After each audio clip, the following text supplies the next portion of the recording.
Exactly हांवें केला कितें हांगा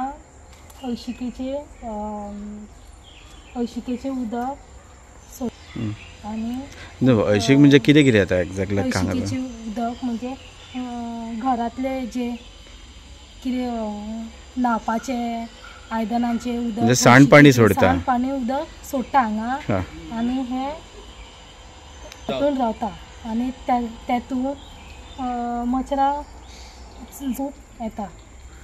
आतां अशें आयकून येयलां की हांगासर फाटल्या फावटी बंदरवाड्याचेर हांगात हें जाल्लें ते डेंगू बी जाल्लो तो की ह्योच प्रकार हांगाच जाल्लो तो प्रकार हांगाच जाल्लो आनी सगळे वाड्याचेर कोणाक खूब जाणांक जाल्लेले आसलेले आनी त्यान भितर म्हाकाय जाल्लेले आसलेले आनी आमकां खूब त्रास जालो जराई.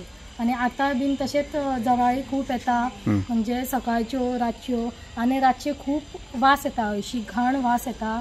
कितें कोणूय सिविजीचें उदक बीन सोडटा तें आमकां कांय कळना आनी तुमकां अशें दिसता जाल्यार वयर मातशें येवन वचून पळोवपाचें.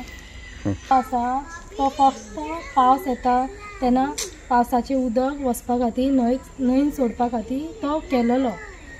त्या तितूर हो नालो आसा ते लोकांनी हें केला मिसयूज केला कितें शिविजीचें उदक सोडटा आनी घरांतली जें कितें करता न्हाता तें उदक आयदनां घासता तें उदक हांगासून सोडटा आनी जेन्ना पावस सोंपलो हांगा उदक जें साठटा तितून न्हू मच्छरां तयार जाता जराई.